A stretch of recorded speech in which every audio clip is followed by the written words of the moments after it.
When faced with threats, there are three ways that animals, including human beings, respond. The first is to freeze. Imagine a deer facing a lion ready to pounce on it on a wild path. The deer may freeze, not knowing what to do. It may stand there staring at the lion, frightened. We do the same sometimes. When we face crisis, we may not know what to do and what to say. What's the next step? Freezing in facing trials and problems in life is not the best option, as the deer will end up on the lion's dinner table that day.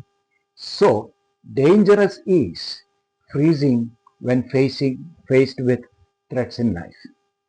A second option is definitely to flee.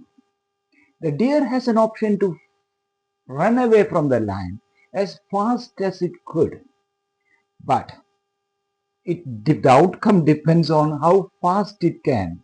It may or may not be able to outrun the lion and in all probability end up in the lion's mouth.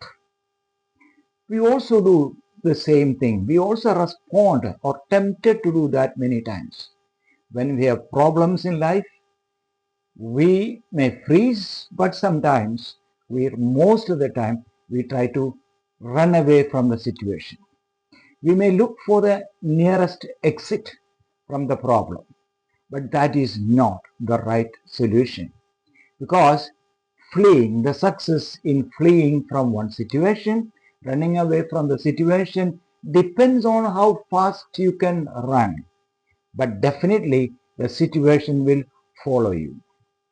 Follow the deer and the human beings who try to escape. The escapists are not guaranteed success. A third option is to fight. The deer may not opt for it, but an elephant or a wild boar or a bull may try. I have seen videos where the elephants have fought lions successfully and won.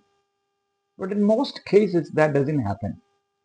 The success depends on who is mighty, who has the best strategy.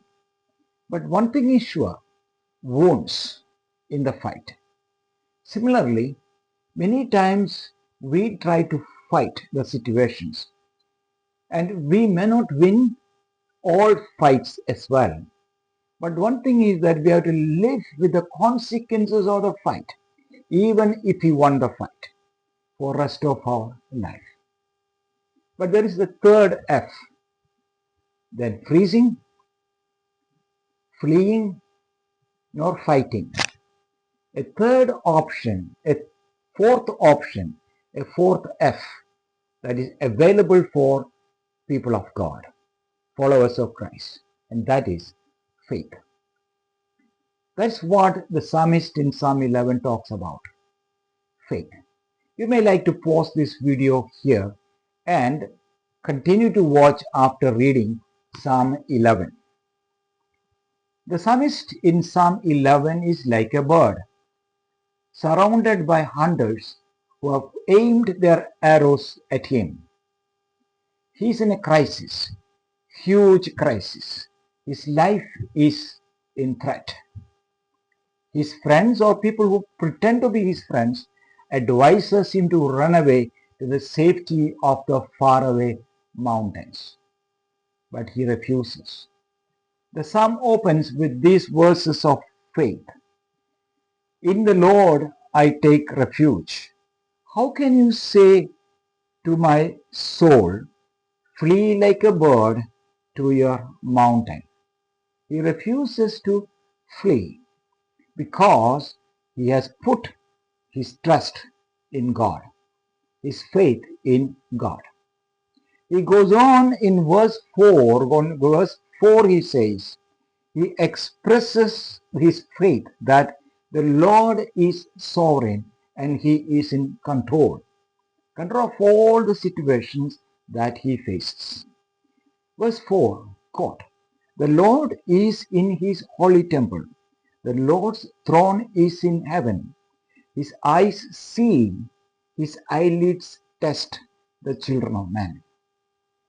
God loves his children and he watches over them day and night. So that is his faith. Faith in God. Faith in a God who is sovereign, who is in control of the whole situation of life. All the life situations that we go through. He then don't have to freeze. He don't have to run away, flee. He don't have to fight.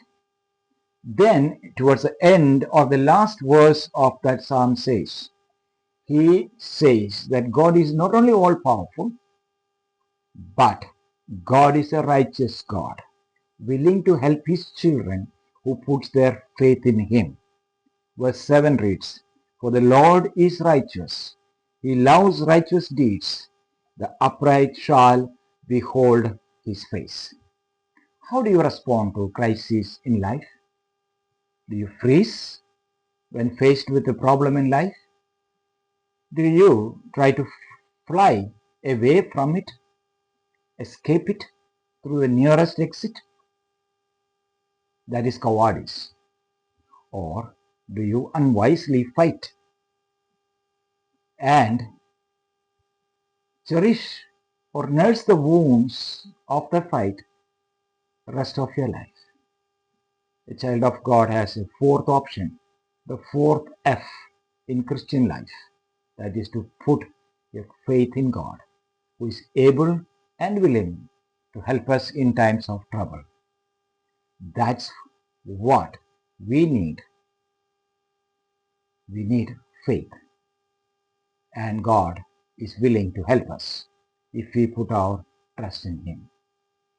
May God bless you with these words.